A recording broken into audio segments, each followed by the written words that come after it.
Joyful yoga channel பார்வையாளர்கள் நேயர்கள் அனைவருக்கும் மீண்டும் ஒரு முறை வணக்கம். இந்த சேனல்ல நிறைய நம்ம பயிற்சியை சொல்லிக் கொடுத்துட்டு வரோம், செஞ்சு பயன்பட்டு வரீங்க. அந்த வரிசையில் அடுத்தது அற்புதமான ஒரு பயிற்சி பார்க்கலாம். என்னன்னா, நிறைய பேருக்கு இருக்கக்கூடிய ரொம்ப இப்போ நாளடைவில் நிறைய நம்ம சந்திச்சுட்டு வர சில விஷயங்கள் என்ன அப்படின்னா, இந்த சாபங்கள், பாவங்கள், அப்புறம் வந்து கண் திருஷ்டி, இந்த மாதிரி விஷயத்துக்குலாம் நிறைய பேர் ரொம்ப பயந்துட்டு இருப்பாங்க.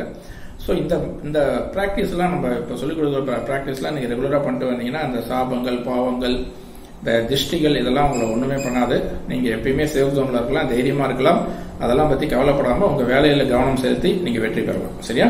ஸோ அதுக்கான ஒரு அற்புதமான ப்ராக்டிஸ் எப்படி பண்ணுறதுன்னு பார்க்கலாம். ஸோ இடது கையில் உங்கள் இனிஷியல் பேரோட ஆரம்ப எழுத்து எப்போதும் போல போட்டுக்கலாம். போட்டுட்டு 10 சன்னரகம் மூச்சு மெதுவாக விட்டுக்கிறோம். அதுக்கு எப்போதும் போல இந்த பயிற்சி தொடங்குறதுக்கு முன்னாடி உங்களுடைய முன்னோர்கள், உங்களுடைய தாத்தா பாட்டி, தாய் தந்தையர், உங்களுடைய குருமார், உங்களுடைய குலதெய்வத்துக்கெல்லாம் பிரார்த்தனை பண்ணிட்டு இந்த பயிற்சியை தொடங்குறோம்.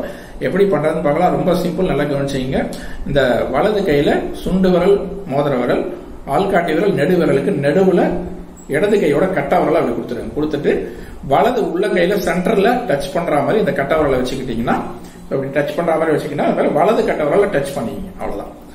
ரைட்? சென்டர்ல கொடுத்து வலது கட்ட விரலை டச் பண்ணிட்டு, ஸோ இந்த இடது கட்டவரல், 2 விரலுக்கு ஆள்காட்டி விரல், நடுவிரல், சுண்டு விரல், மோதிர விரலுக்கு நடுவுல கேப்ல கொடுத்துட்டு வலது உள்ள கை நடுவுல டச் பண்ணிட்டு அந்த வலது கட்டவரல அந்த இடது கட்டவரல அப்படி டச் பண்ணிக்கலாம். சென்டர்ல டச் பண்ணிட்டு நாபில வச்சுங்க. கண்கள் மூடியபடி தோள்பட்டைகள் தளர்வா சன்னரக மூச்சு மெதுவா விட்டு காலையில 10 நிமிஷம், மாலை 10 நிமிஷம் பிராக்டிஸ் பண்ணுங்க.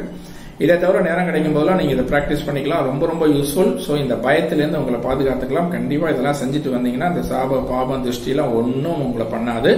தைரியமா உங்க பணியை நோக்கி நீங்க சென்று கொண்டே இருக்கலாம். ஸோ எதையுமே உங்களை தடை பண்ண முடியாது. சரியா? அதனால ரெகுலரா பண்ணுங்க. இந்த விஷயத்துல இருந்தெல்லாம் உங்களை நீங்கள் பாதுகாத்துக் கொள்ளலாம். அந்த பயத்திலிருந்து நீங்கள் பாதுகாத்துக் கொள்ளலாம். ஸோ தைரியமா இருங்க. இதை செஞ்சுட்டு வரும்போது தைரியம் நல்லா வளரும். ஸோ ஆரோக்கியமும் நல்லா கிடைக்கும். தினமும் செய்யுங்க. உங்கள் உடலையும் உங்கள் மனசையும் ஆரோக்கியமாக வைத்துக் கொள்ளுங்க. நன்றி, வணக்கம்.